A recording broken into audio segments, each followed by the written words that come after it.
Well, good morning. We want to, I think you can be seated. We want to welcome all of our distinguished guests behind me and in front of you. We want to welcome very special guests here in the front row and welcome all of you for an important announcement.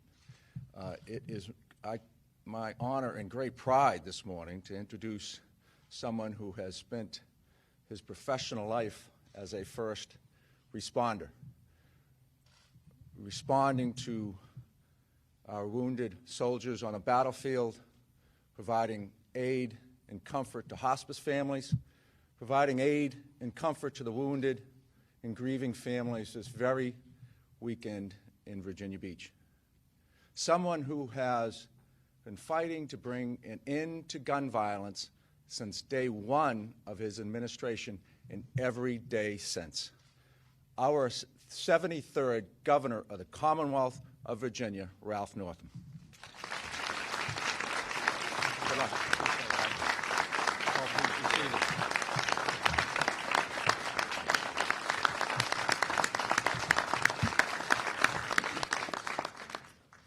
Thank you, Brian, for your introduction. Good morning.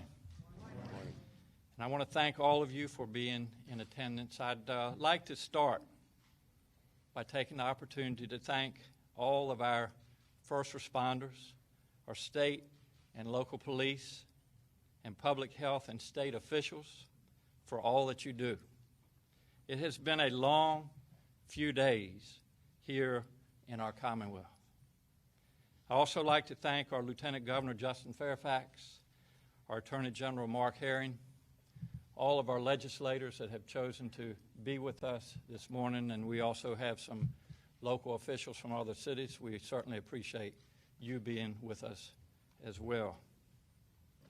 12 years ago, after the mass shooting at Virginia Tech, our Commonwealth has suffered another terrible tragedy. Once more, first responders displayed heroism, and ordinary Virginians showed extraordinary courage and compassion. Once more, hearts are broken, lives are shattered, and families are crushed. Once more, a community is in shock and pain and grief. And once more, we will hear folks offer their thoughts and prayers. We do appreciate and need them. As I said this weekend in Virginia Beach, God is in control.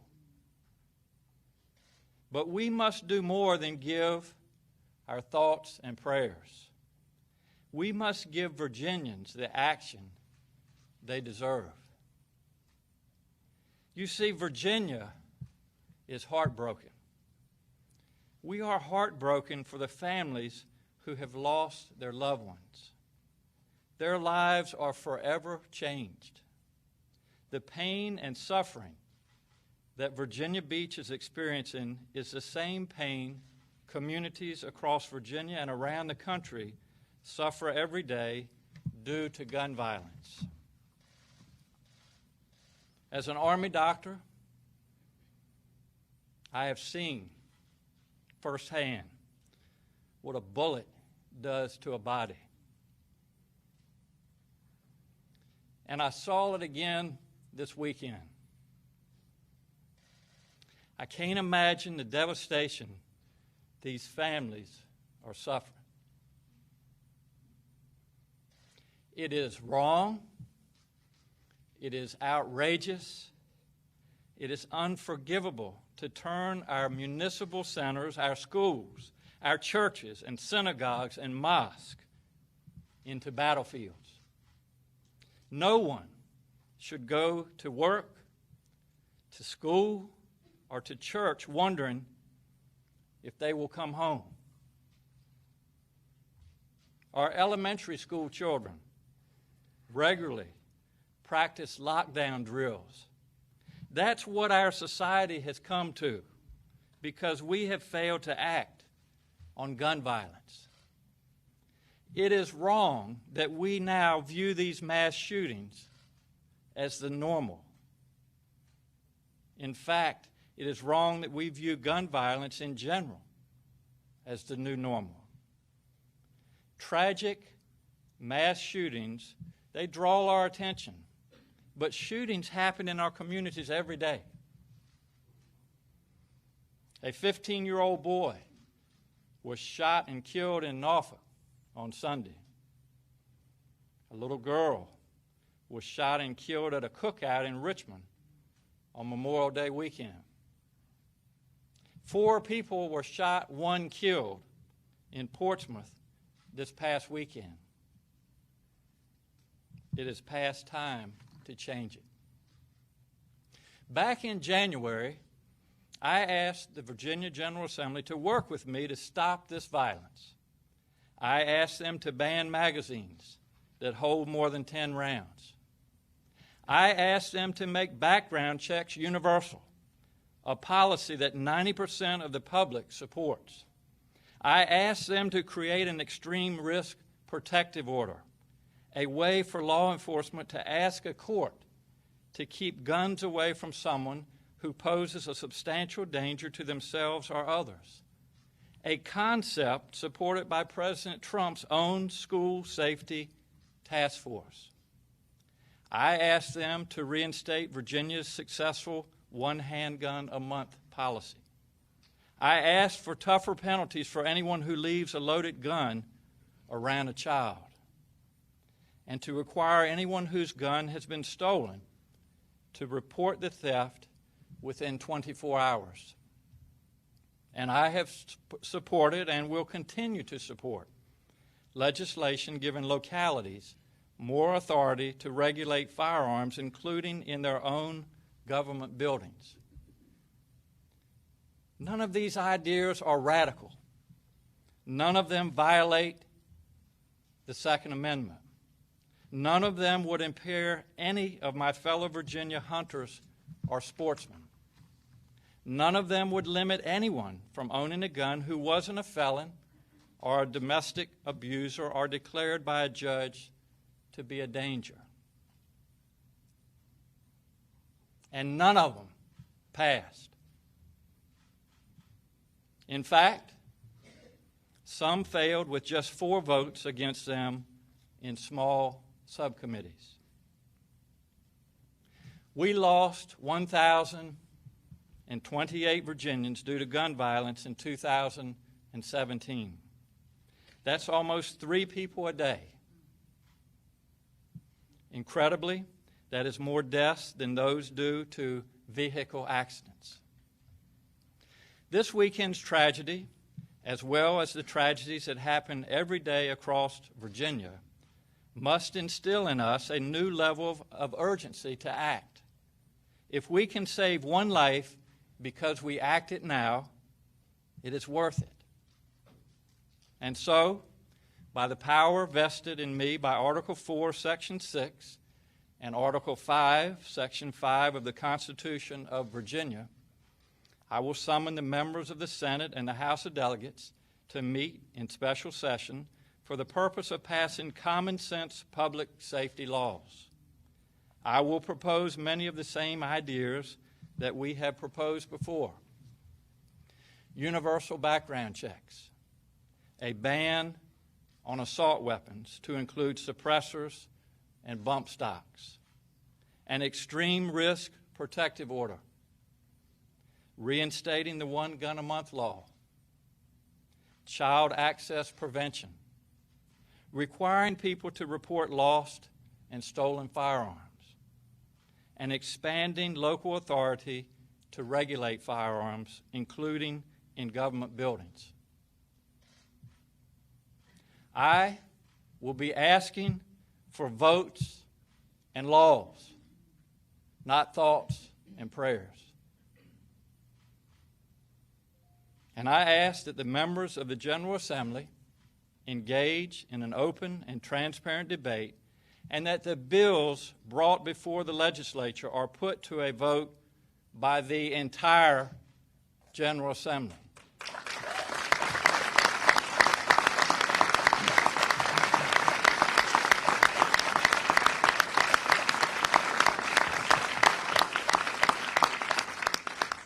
That is why our legislators are voted into office and sent to Richmond. Business as usual, with leadership shielding most of their members from taking tough votes by setting early morning hearings before small subcommittees, won't cut it. Virginians deserve leadership, and they will be watching. The nation will be watching. From the moment the first shots were fired in Virginia Beach, our first responders knew what to do. They rushed to the sound of the gunfire. They responded in less than 2 minutes to the shooting. Our first responders acted to save lives. And indeed, they did save lives. Now, I am calling on the elected officials of this Commonwealth to become second responders. Your duty is clear. Rush to the scene and put a stop to this violence. Heal our Commonwealth. Show Virginians that it doesn't matter what party you're in, we are all Virginians first. And we care about the safety and security of every Virginian, no matter who they are or where they live. There will be those, there are already those, who say it's too soon after the tragedy to talk about responses. I would ask those people, when is the right time? Delay only means what it always means, that there will be a next time, another tragedy, more deaths of innocent people, and when it happens, those same voices will again proclaim that it is too soon to talk about protecting our citizens. I want this to be the last time. I know this will be hard. Doing the right thing is often hard. But this work is not nearly as difficult as the task ahead for the Virginia Beach families who now have to carry on, or for the more than 1,000 Virginia families who lost a loved one due to gun violence. It is right to respond to this tragedy with decisive action. Let Virginia set an example for the nation that we can respond to tragedy with action, that we can turn pain into purpose. Let's get to work. Thank you.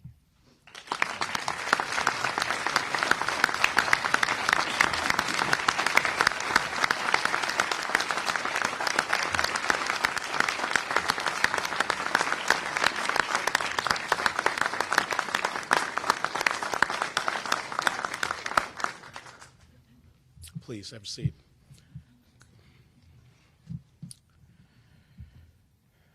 We are here today because the 150th mass shooting in the United States occurred in Virginia Beach on this past Friday. I want to thank Governor Northam for his leadership at this moment of crisis in our Commonwealth and in our country.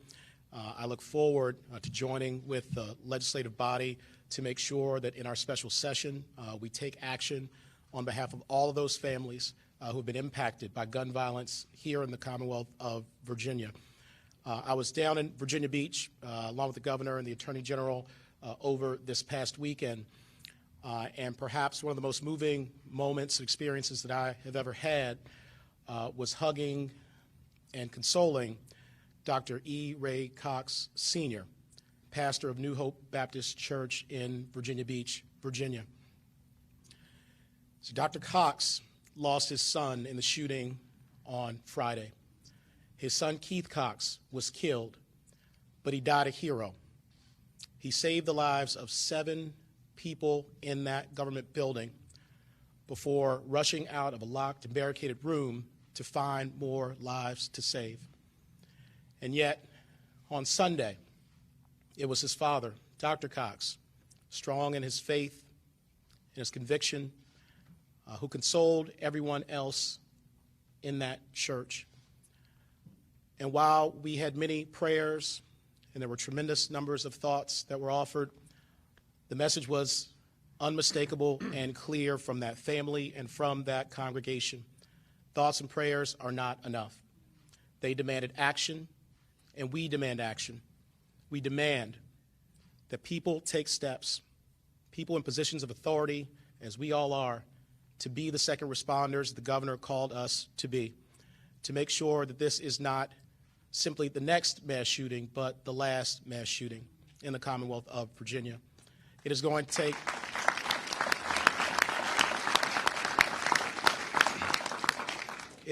take courage and resolve and serious action by serious people. We must stay focused. We cannot be diverted from our mission and our task to keep Virginians safe, to enact common sense gun safety legislation and gun violence prevention measures. It is one of the callings of our time, and we must rise to this moment in our history. I just came back from the United Kingdom, where I was for about a week with a delegation, a place where they do not experience the level of gun violence and mass shootings anywhere near what we experience here in the United States of America.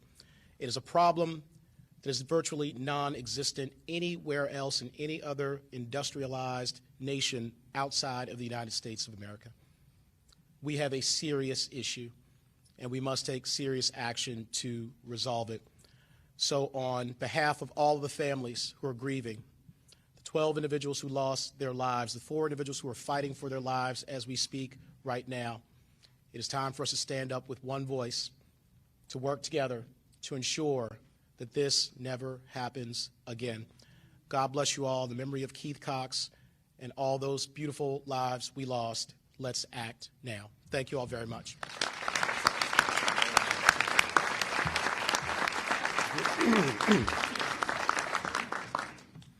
Good morning, everyone, and thank you, Governor Northam, for your leadership in calling this special session to address the gun violence emergency. I am beyond heartbroken that Virginia Beach is the latest community in America to be touched by the pain and inexplicable violence of a mass shooting. In the difficult days ahead, we will continue to pray for and do all we can to support the families of the victims, the survivors, and the entire Virginia Beach community, because this pain and trauma really ripples through entire communities. And it makes me as angry as it does sad that Virginia Beach is now on the list of cities that you name as the site of a mass murder. And it's not even the only Virginia community on that list. After the horrific tragedy at Virginia Tech, politicians in Virginia and in Washington said all the right things. We'll never forget. We'll remember. We have to do something. And yet, 12 years later, nothing has changed. 12 years later, we still live in a country and a commonwealth where something like this not only can happen, but does happen all the time.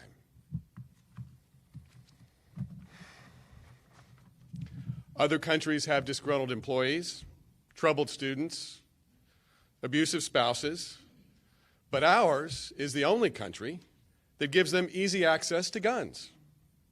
And the result is a country where you could be shot and killed at church, or your synagogue, mosque, or place of worship, at an elementary, middle, high school, or college, at the movies, a concert, a nightclub, on the playground, at the office, in the newsroom, at a government building, or in the mall.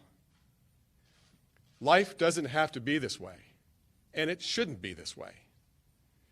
Through inaction caused by partisan obstruction, we are forcing an entire generation of young people to grow up with the trauma of mass shootings and the lingering fear that this could happen to them. And while mass shootings shock us and grab our attention, the fact is there are people needlessly dying in Virginia every single day at the end of the barrel of a gun. The CDC estimated there were more than 1,000 gun deaths in Virginia in 2017. That's almost 3 a day in Virginia. Just a few days ago, a 9-year-old girl, Markia Dixon, was shot and killed in a playground not far from here. So this is an emergency. And there are things out there we can and should do right now to save lives and make our communities safer. And that's why I am so thankful that Governor Northam, through his leadership, is calling on this special session. Universal background checks, a ban on high-capacity magazines, reinstatement of the assault weapons ban and 1 gun a month, red flag laws, and gun violence restraining orders. The time is now. We can't wait any longer. Every day we fail to act, we dishonor the memory of those lost, and we give our blessing to a status quo that ought to horrify us.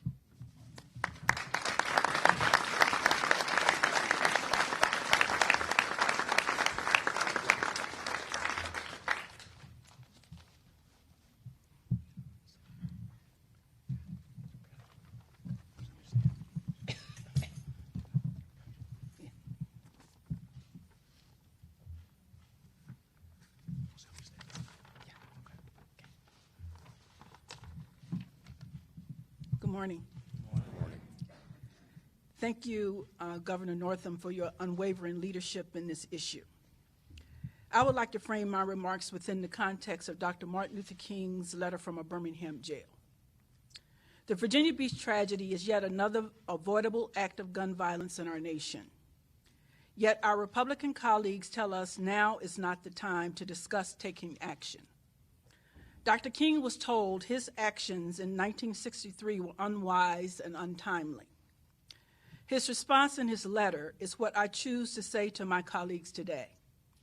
To say to wait almost always means never. And justice too long delayed is justice denied. Dr. King also stated, "It is a tragic misconception of time to assume that the mere passage of time will inevitably cure all ills. The passage of time will not fix the problem. It is the passage of legislation that we need." Each General Assembly session, we have had opportunities to take meaningful action, to take action to stem the tide of gun violence that takes the lives of hundreds of Virginians every year. Our communities like Virginia Beach, Hampton, and Newport News, communities that I represent, where we have lost 11 lives since January, must have confidence that their elected representatives will be responsible enough to enact reasonable and sensible gun legislation that makes their interests, their lives, and their families a priority over that of the gun lobby. Now is the time. We have waited long enough. Not one more life.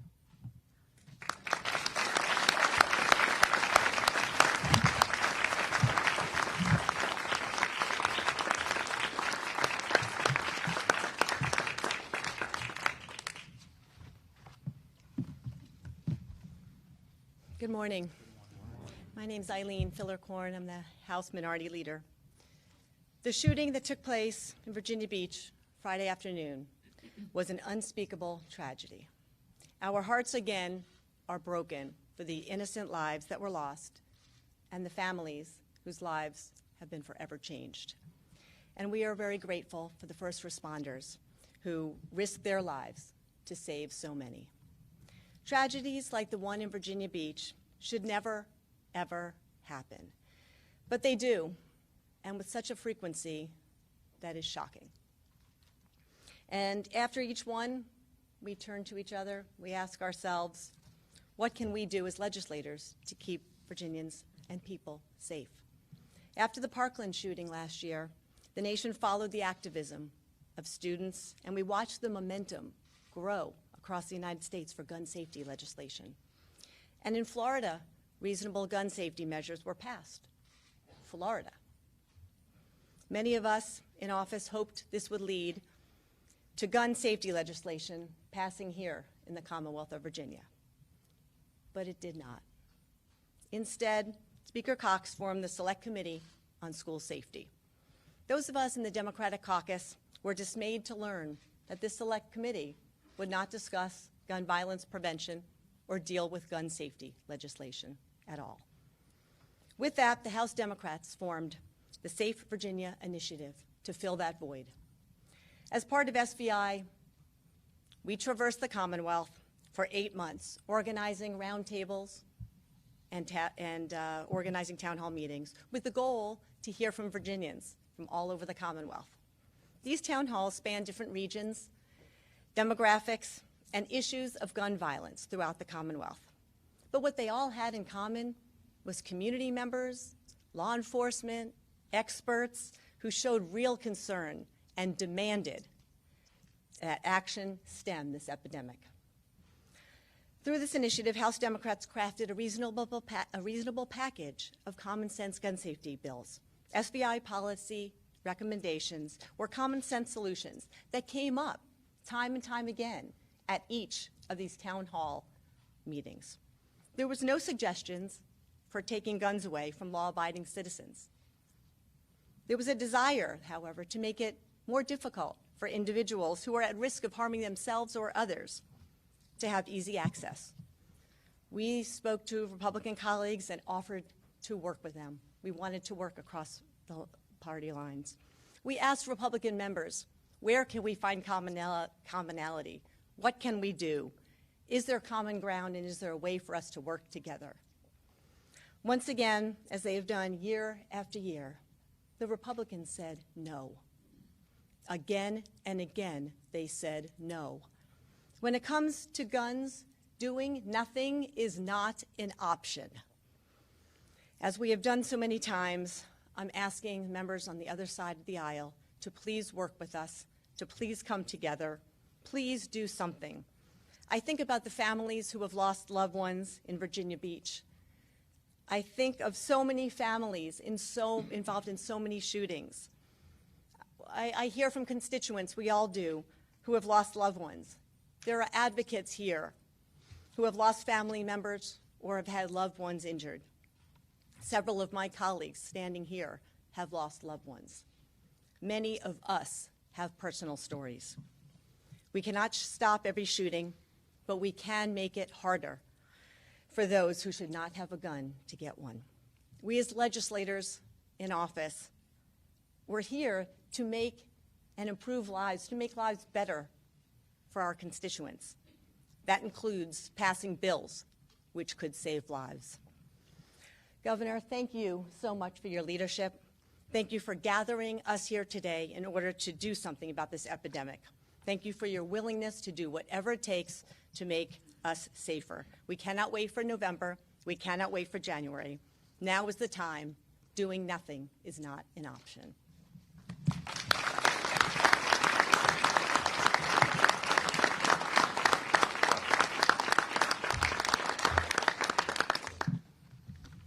Good morning, everybody. Good morning. My name is Charnel Herring. I'm chair of the House Democratic Caucus. And my thoughts and prayers do remain with the family, the friends, the coworkers, and the loved ones of Virginia Beach, and especially the community. My heart is still very heavy when I think about those who are injured and the family members who are sitting by their side, not knowing what lies ahead. After a mass shooting, I can only imagine the grief.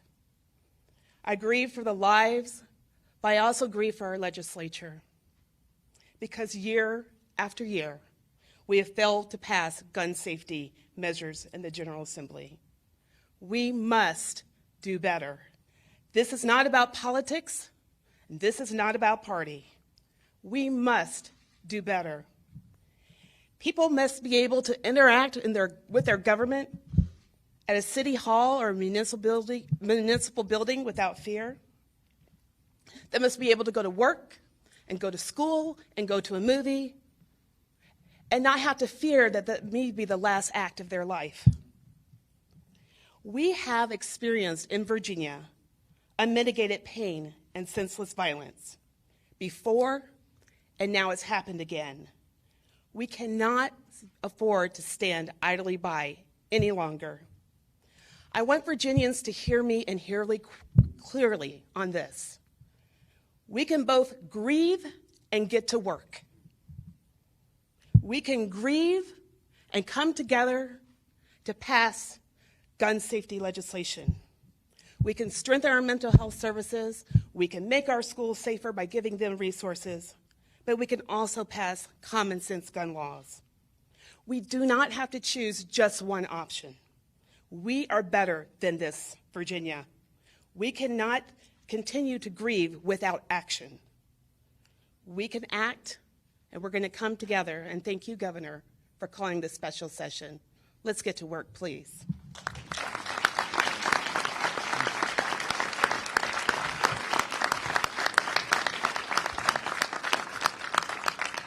I want, again, to thank all of you for being here this morning, and indeed it is time for us to get to work, and I look forward to people coming to Richmond in a couple of weeks from both sides of the aisle to address these gun safety pieces of legislation and to pass these. I want the entire General Assembly to vote on these, and moving forward, we can make Virginia a safer place. So I'd be glad to take some questions. Yes, Greg. Governor, some Republicans have said that some of these specific measures you're talking about would not have actually prevented the shooting in Virginia Beach.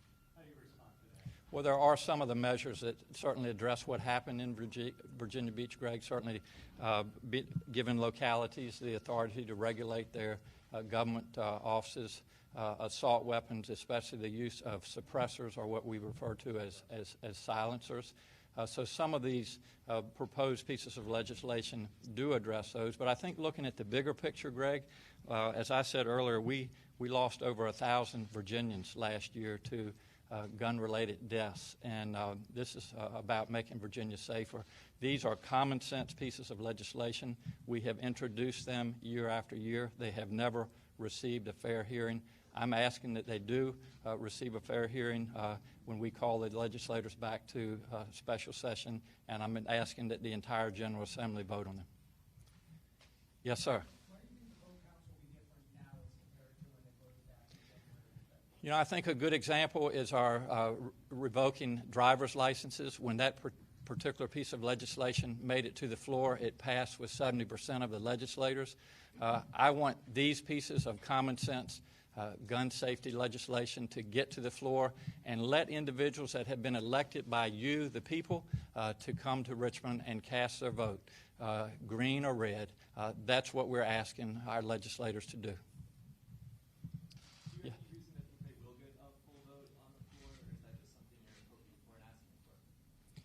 Well, these are, again, common sense pieces of legislation. I would ask our legislators to listen to Virginians. I would ask Virginians to contact their legislators between now and when we come back for special session. And if indeed we listen to the voices across Virginia that are asking, they have been asking for years for gun safety measures, I think they will get the votes they need to pass and become law and make Virginia a safer place for all of us to live. Yes, ma'am. So when you were in Virginia Beach standing side by side with some of the Republican representatives down in Virginia Beach, did you have conversations with them at all about these plans, and if so, what were those interactions like?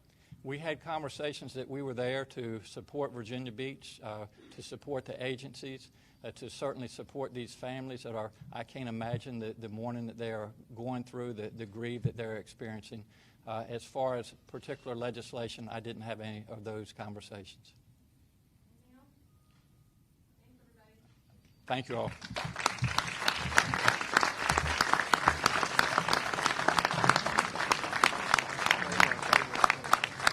Mark, thank you so much. Appreciate it.